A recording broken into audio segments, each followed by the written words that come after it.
En France, chaque année, de nouveaux mots font leur entrée dans le dictionnaire. Asymptomatique, cluster, nasopharyngé, quatorzaine, télétravaillé sont entrés dans l'édition 2021 du dictionnaire Larousse. En Chine, il existe un magazine qui s'appelle Yao Wen Jiao Zi. Yao, mordre, Wen, écriture texte, Jiao, mâcher, Zi, caractère. Ensemble, ça donne mordre les textes et mâcher les caractères. On se croirait dans Top Chef.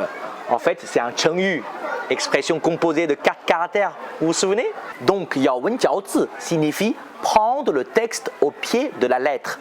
C'est pas mal comme nom de magazine, n'est-ce pas? Avec le développement rapide de l'Internet en Chine, d'innombrables mots nouveaux sont apparus et ce magazine propose chaque année une sélection des 10 mots les plus en vogue sur le net. Aujourd'hui, dans Sur le bout de la langue, j'en ai sélectionné quelques-uns pour vous. En 2015, le mot Wanghong figure dans le top 10 des mots à la mode. Ce terme désigne les personnes qui sont devenues populaires sur les réseaux sociaux.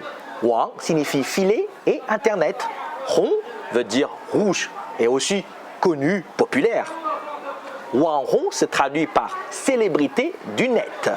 Comme vous avez pu le voir plusieurs fois dans notre segment Zoom sur le net, les raisons de la popularité de ces Wanghong sont complexes. Parfois, ils ont un talent exceptionnel ou un comportement étrange. Vous vous souvenez de notre star qui fabrique des outils complètement inutiles?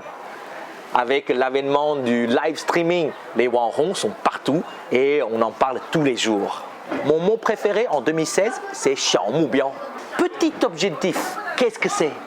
Lors d'une interview de Wang Jianling, le CEO du groupe Wanda a conseillé aux Chinois 想做世界首富，这个奋斗的方向是对的，但是最好先定一个能达到的小目标，比如我先挣他1个亿。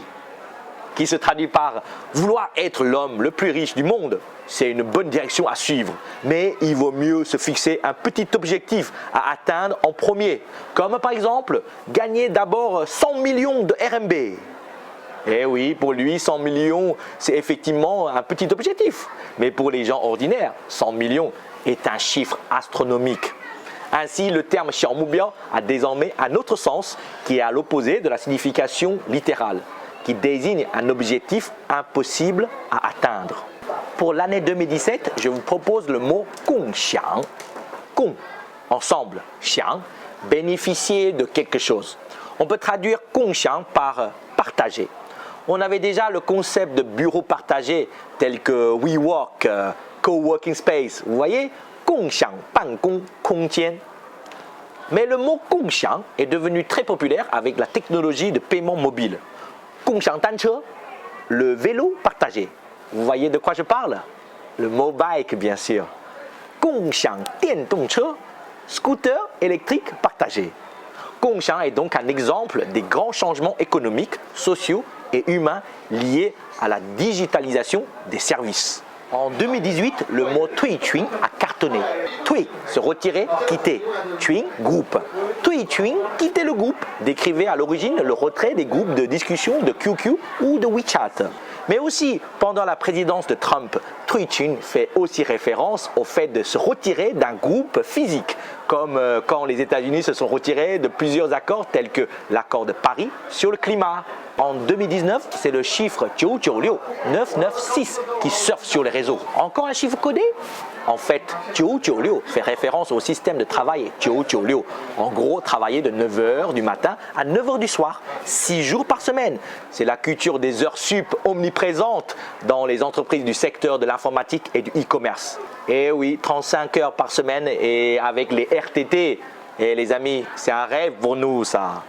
Plusieurs entreprises chinoises ont été épinglées pour leur pratique de 996, suscitant de nombreuses critiques car les employés étaient surmenés.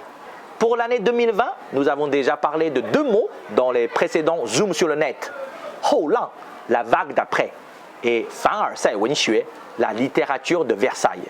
Maintenant, vous êtes à la page sur les nouveaux mots en Chine. Quels mots nouveaux vous pensez voir dans l'édition 2021? Donnez-les nous en commentaire.